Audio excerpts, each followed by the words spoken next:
Eh, la respuesta obvia de este amigo, podemos decirle que era muy predecible. Los niños a esa hora, ¿qué hacen? Duermen. Y lo que, quizás si son niños pequeños, lo que menos quiere un padre es que el pequeño se quede. Porque una vez despertándose, quizá los niños están un ratito y ellos rápido vuelven a dormirse, pero uno a veces cuando es mayor, ¿qué pasa? Yo por eso procuro no hacer nunca ruido en casa cuando llego, ¿verdad? Porque mi esposa tiene el sueño muy ligero. Y entonces yo me duermo, pero ella ¿qué? Ella no concibe el sueño igual. Entonces la respuesta desde adentro, como dice el texto, fue no me molestes. La puerta ya está cerrada y habíamos dicho la semana pasada que las puertas de aquel tiempo no eran puertas como las de nosotros. Eran puertas de metal o de madera muy pesada que obviamente hacían demasiado ruido al abrirse.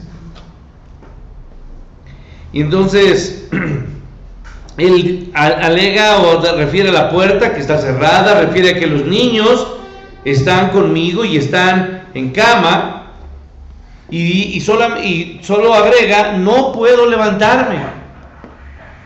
No puedo levantarme. Hay estas situaciones que me impiden hacerlo. Y terminamos diciendo que el Señor omite cualquier otro diálogo y pasa directamente al propósito de esta enseñanza o de esta historia. Porque es una parábola, no es algo que realmente haya existido. Una parábola son historias no reales, pero que están muy asemejadas o que usualmente podría pasar esto, ¿sí? Bueno, entonces le dice, os digo, en el versículo 8, os digo que aunque no se levante a dárselos por ser su amigo, está diciendo ahí, a ver, ¿por qué esta persona fue con un amigo, esperando que el amigo pudiera apoyarle? Pero aquí el Señor está dando un razonamiento. ¿Se va a levantar por ser su amigo? No.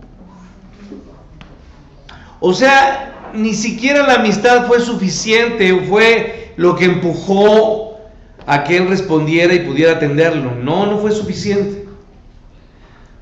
La amistad tiene como sus límites. O sea, sí te ayudo, pero no ahorita. O sea, sí eres mi amigo y sí te estimo, pero no para dártelo ahorita. Entonces, aquí rebasa esta situación y dice, aunque no se levante a dárselos por ser su amigo, sin embargo, ¿qué fue? ¿Cuál fue el motivo del que esta persona se levantara y le diera algo de comer para su huésped o la persona que había llegado? Fue la insistencia. La insistencia. Y ahí está. Insistentemente. Y es por eso que este ejercicio, hermanos, se nos hace a nosotros algo como una necesidad. Nos falta ser insistentes en cuanto a qué, hermanos, en cuanto a la oración. Fácilmente nos cansamos. ¿Cuánto tiempo oramos, hermanos, a Dios y nos da sueño? Nos distraemos fácilmente. No duramos en oración. Usted puede pasar mucho tiempo quizá viendo una televisión, una película, o puede invertir mucho tiempo platicando con alguna amiga o algún amigo y platican de cosas a veces y ¿por qué estamos platicando esto? Ni se acuerda de qué, por qué están platicando de que y uno dice, ¿por qué llegamos a platicar de esto? Y se le va el tiempo, ¿no? Se va el tiempo haciendo cosas. Uno invierte tiempo en muchas cosas, invierte tiempo en su arreglo, en el trabajo, en muchas cosas, pero el punto aquí es cuánto estamos invirtiendo en orar y pedir y rogar a Dios. Porque, hermanos, hay muchas cosas por las que tenemos que orar y la mayor de ellas es nuestra vida. Dice, no, porque tengo que orar por toda la gente que hace el mal. A ver, ¿sí me explicó? el primero que está mal, ¿quién es? Yo. Entonces, tenemos que orar para que Dios transforme nuestra vida, para que nos dé su amor, su paciencia y tantas cosas que tenemos que poner en oración. Entonces, aquí, a pesar del rechazo inicial, este hombre se negó de manera obstinada a renunciar y decir, bueno, pues ya no hay oportunidad. Hay que buscar una y otra y otra y otra vez. ¿No? Insistir. Yo no sé si le ha pasado, pero esto da resultado. Al final su amigo entonces comprendió que el persistente diálogo iba a despertar a todos. Dice, bueno, pues le dije que no lo iba a dar porque iba a despertar, iba a hacer ruido, pero este hombre va a seguir insistiendo y va a terminar, ¿qué? Despertando. Entonces mejor se lo doy. Por eso dice, aunque no quiera levantarse y dársele los panes, por ser su amigo, sin embargo, por su importunidad, finalmente, ¿qué hizo? Se levantó y le dio lo que necesitaba. La palabra importunidad que está ahí en nuestra versión es una palabra griega anaidea. Y esta palabra anaidea es interesante cuando uno busca el significado de ella.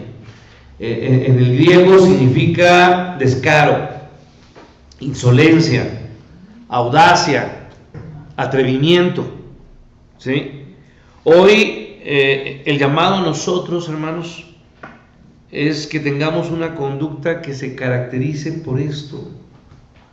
En la lengua judía, o en la forma de hablar de los judíos, por la expresión, estos podrían decirlo que esta gente era obstinada, y ese es el punto. Aquí esta descarada imprudencia de este hombre, ¿qué hizo? ¿Logró su objetivo o no? Lo logró. ¿Donde la amistad le ayudó en algo? No. La amistad fracasó, pero la imprudencia, la insistencia para buscar la comida que necesitaba fue dada por esta audacia o este atrevimiento de este hombre. Ahora voy a avanzar y vamos al versículo 9, por favor. Hemos visto la parábola y ahora vamos a ver una promesa, la promesa de Dios que está para nosotros. Y esto es importante porque, hermanos, dice, yo os digo que pedid y se os dará, buscad y hallaréis, llamad y se os abrirá, porque todo aquel que pide recibe, y el que busca halla, y al que llama se le abrirá. La parábola ilustra una increíble promesa. El uso del pronombre personal, además de la forma en primera persona del verbo en la declaración de yo os digo. Cuando dice yo os digo, ¿lo está diciendo cualquier persona? No. No, atención, no es cualquiera quien lo dice. ¿Sí? ¿Quién es, hermanos? Es Dios. Dios en la kenosis. Cuando digo Dios en la kenosis, estoy hablando de Dios que transformado, encarnado. ¿Verbo qué? Encarnado. Humanado, ¿no dice aquel himno? Verbo humanado. Entonces, el verbo encarnado, la voz de Dios, cuando habla, siempre tiene su voz autoridad, ¿o no? Sí. Hágase la luz, y fue hecha la luz. Y le dijo a los mares, asilénciense. ¿Y qué pasó con los mares? Fueron totalmente acallados. La voz de Dios, hermanos, es una voz de poder, de fuerza, de transformación. No le dijo a aquel joven, después de que había llorado por él, Lázaro, ven fuera. ¿Y qué pasó? Lázaro salió. La voz de Dios es una voz de autoridad y de poder. Dice, yo os digo. Entonces, con el uso de estos tres verbos, hay tres verbos aquí, y en nuestro lenguaje del castellano, porque nosotros no hablamos español, La gente que lo dice que hablamos español, pues el español ni existe. Lo que hablamos es castellano, ¿sí? Nosotros ocupamos aquí en nuestra gramática, los que han estudiado han visto que hay una forma del verbo que se le llama imperativo. ¿Qué es imperativo? Es una orden, una instrucción. Dios no le dice: si quieres, busca; si quieres, llama; si quieres, no. Aquí se le dice de forma instructiva: pedid, buscad y llamad. 3 verbos en forma imperativa, ¿los ve? Ok. Ahora, esto indica entonces una actividad cada vez más intensa. Cada uno de ellos lleva una promesa. Pásese, hermana, bienvenida. El verbo nos dice allí: pedid y se os dará; salud, buscad y hallaréis; llamad y se os abrirá la puerta. Jesús repitió entonces su asombrosa promesa para que no hubiera ninguna duda en las palabras al decir, y aquí vuelve a repetir lo mismo, solamente lo acomoda y dice: ¿por qué qué? Porque aquel que pide, ¿qué hace? ¿Cuál es la respuesta? Al que pide, recibe; y al que busca, halla; y al que toca y al que llama, ¿qué hace? Se le abrirá. Entonces, esta promesa no es un cheque en blanco que otorga Dios a las personas cualquier cosa que deseen, puesto que ya Dios había limitado la enseñanza en los versículos 2 y 4 antes. Sí, en los versículos 2 y 4, ¿qué nos dice? A ver, regrese usted ahí a Lucas 11, porque de repente hay algunos que se dicen cristianos, o algunos que se llaman apóstoles, o que pueden decir: cualquier cosa que quieras al Señor, tú pídela y Él te está obligado a dártela. Momento. No digas sandeces, ¿verdad? Aquí el versículo 2 al verso 4 es muy claro en decirnos que, y les dijo: cuando oréis, ora de esta manera: venga tu reino y hágase ¿qué? Tu voluntad. Entonces, mis oraciones, mis ruegos, mi insistencia, mi persistencia debe estar orientada a la voluntad ¿de quién, hermanos? De Dios. Entonces, aquí quiero hacer este énfasis. No es un cheque en blanco, no es a pedir cualquier cosa. Nuestras peticiones y nuestras oraciones o ruegos al Señor están limitados a su voluntad. Usted pide a Dios y finalmente le dice: Señor, pero no hagas que mi voluntad, sino que la tuya. Yo te pido que me sanes, pero si es necesario que mi cuerpo y yo esté enfermo, porque de repente cuando estoy sanito, ¿qué empiezo a hacer? Pues ya antes estaba enfermo y por eso venía a la iglesia, porque buscaba a Dios, pero nada más me dio sanidad y me la paso todos los fines de semana en baile, en fiesta. No, pues mejor enférmate. ¿Me explico? Porque si tu salud la ocupas para andar entreteniendo tu templo, tu cuerpo que se ha convertido en tu Dios, no.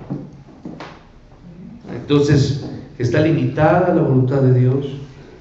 Y Santiago descubre este equilibrio entre la confianza en la oración y la codicia egoísta. Porque uno dice: pastor, pero no está mal que yo pida para que Dios me ayude y pues yo tenga recursos necesarios para mi familia. Sí, pero una cosa es una cosa. No permitas que la codicia egoísta te coma, te corroa y te corrompa. En Santiago 4, Dios reprende a Santiago, a sus lectores, a orar con valentía. No tenéis lo que deseáis. ¿Por qué? Porque no pedís. ¿Sí? Pero luego continúa siguiendo la advertencia: pedís y no recibís, porque pedís ¿cómo? Pedís mal. ¿Para qué pides? Para tus propios ¿qué? Deleites y placeres. Entonces, a ver, hermanos, aquí, los que oran, como nadie me hace caso porque sé que no oran, pero bueno, los que sí oran, sí, tenemos que enfocarnos adecuadamente y de forma centrada en pedir a Dios lo que necesita nuestra vida para darle la gloria a Él. Entonces las peticiones egoístas, codiciosas, simplemente no van a ser concedidas. Y si son concedidas, no son concedidas por Dios. ¡Ojo! Fueron concedidas por nuestro mayor enemigo, por Satanás, para arrastrarnos en una vida miserable de pecado. ¿Sí? Porque Dios no va a concedernos nada que nos haga desviarnos de su camino, de su andar.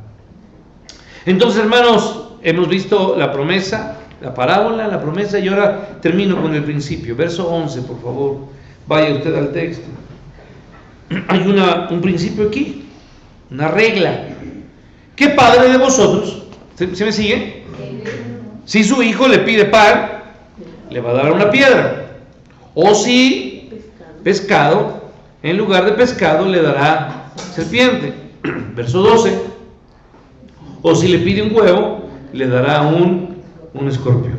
La parábola aquí ilustra la promesa, ya dijimos.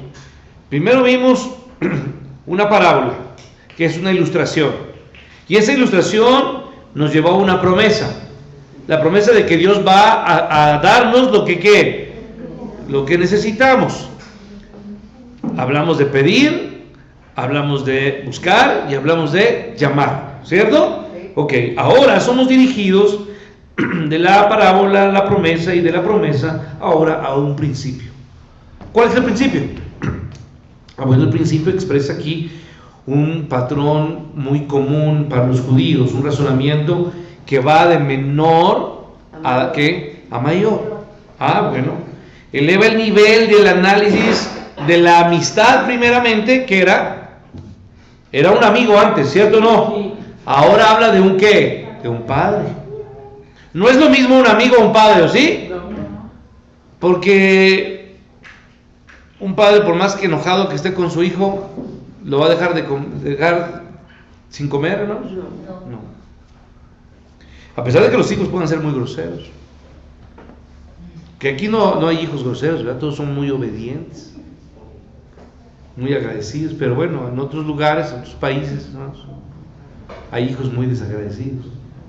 Y aquí, hermanos, lo que podemos ver entonces es que si una persona responde a la persistencia de la solicitud de un amigo, ¿cuánto más responderá a la persistencia de un hijo? ¿Sí?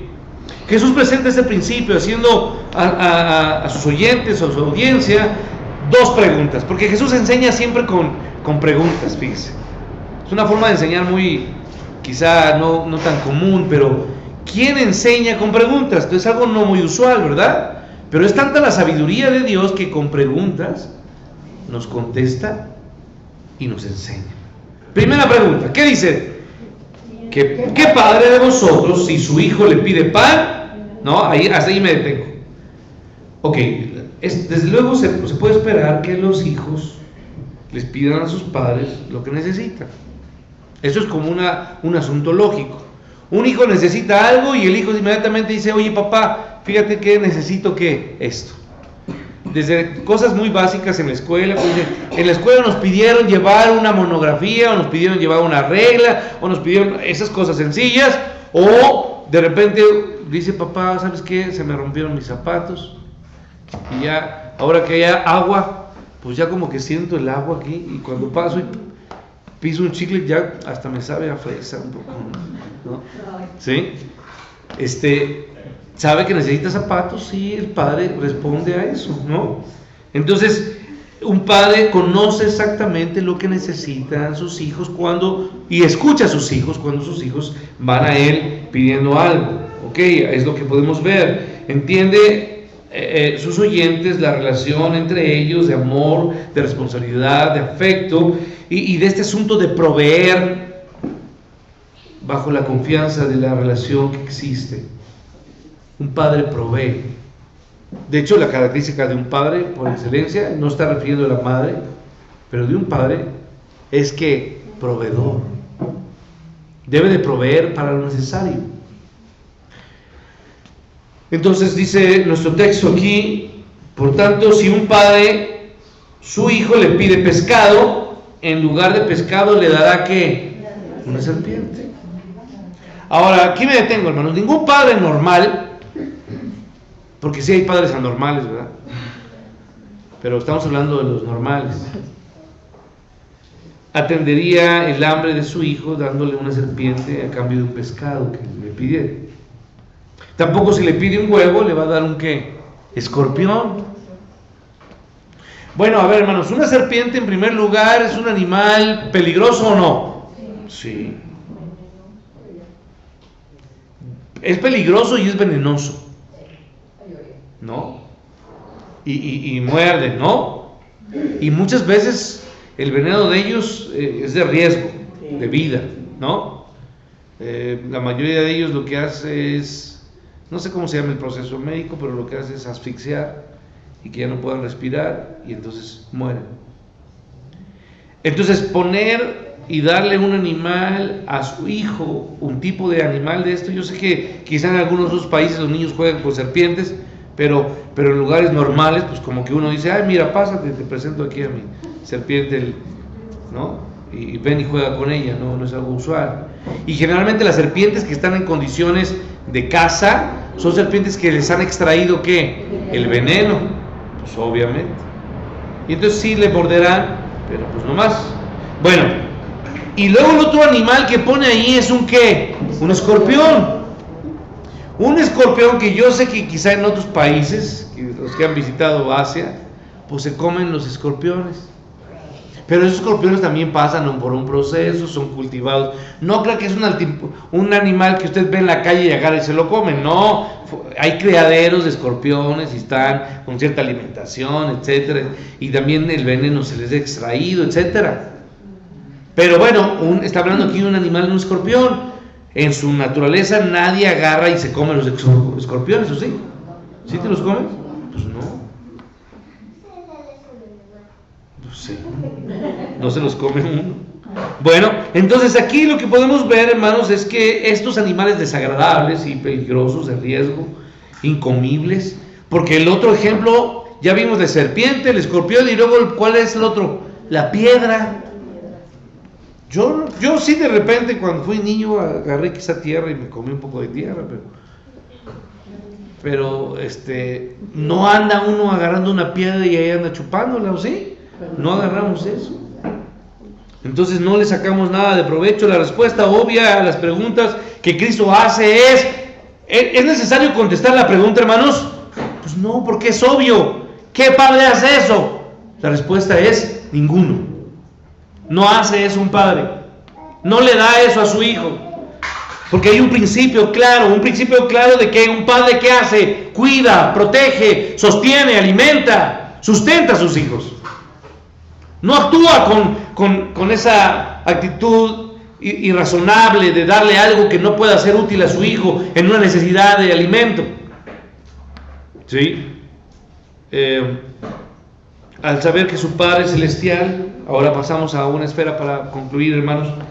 Nuestro Padre, que es ese Padre amoroso, siempre bondadoso. Ese es el Dios que está, y lo vemos palpablemente en su palabra. ¿Cierto o no, hermanos? Porque tenemos un Dios muy ¿qué, hermanos? Muy grande. Maravilloso es que es Él. Él siempre es bondadoso para con sus hijos. Entonces, en esa actitud lo que hace nuestro Dios, cuida de nosotros. ¿Amén? Cuida de nosotros. Y Él está comprometido, porque ha hecho una promesa. Pero, hermanos, más que una promesa para con su pueblo, para con nosotros, de suplir nuestras necesidades, Él lo hace por amor a ¿qué, hermanos? A nosotros. ¡No! A su nombre, a lo que Él es. Él es fiel, Él es misericordioso, Él es amoroso. ¿Lo hace porque nosotros nos portamos bien? ¿Porque actuamos bien? ¿Porque somos fieles a Él? ¿Porque somos agradecidos? No, no lo hace por eso. No hay nada bueno en nosotros. Y por eso adelante luego lo veremos. Dice, porque si vosotros siendo ¿qué? No dice, porque ustedes algunas veces que hacen unas cosas malas. No, nuestra naturaleza es, somos malos, llenos de pecado. Apestamos, hermanos. Aquí el texto entonces nos refiere a la bondad y la naturaleza propia de ¿quién, hermanos? De Dios. Entonces, ese Padre que está comprometido, y los creyentes pueden pedirle a Él con confianza todo lo que necesiten. Hebreos nos dice que podemos acercarnos confiadamente al trono, ¿qué, hermanos? De su gracia, y traer a Él todas nuestras necesidades.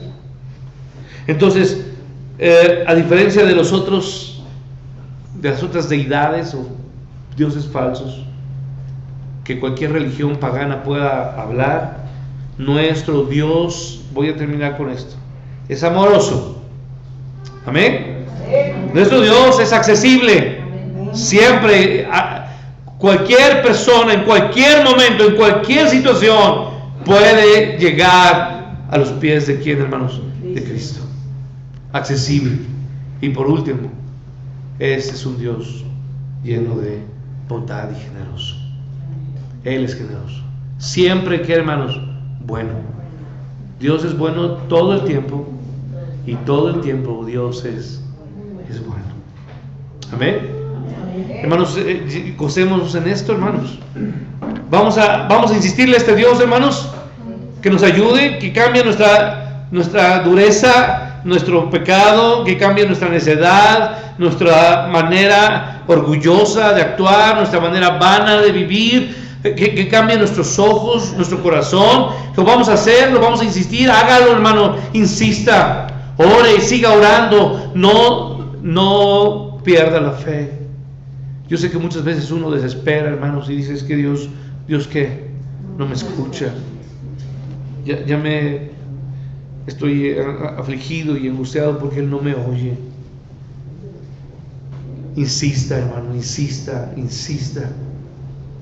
Nosotros, siendo malos, damos buenas dádivas. Como Dios nuestro Padre no lo va a hacer, hermanos. Él es accesible, Él es amoroso, Él es bondadoso. Clamemos a Dios, hermanos. Estemos orando por cada pequeño de la escuela bíblica. Estemos orando por cada alma que vendrá. Dios ha sido bueno con esta iglesia. 60 años. Su gracia y su misericordia han estado aquí. Ha acompañado a familias, a personas, a muchas personas aquí. Muchas personas han conocido de Dios en este lugar, hermanos, y lo van a seguir conociendo, porque las puertas de este lugar van a seguir abiertas, y la palabra de Dios va a seguir siendo predicada, y la gente va a seguir conociendo al Dios verdadero. Y nosotros, y usted y yo, tenemos que hacerlo.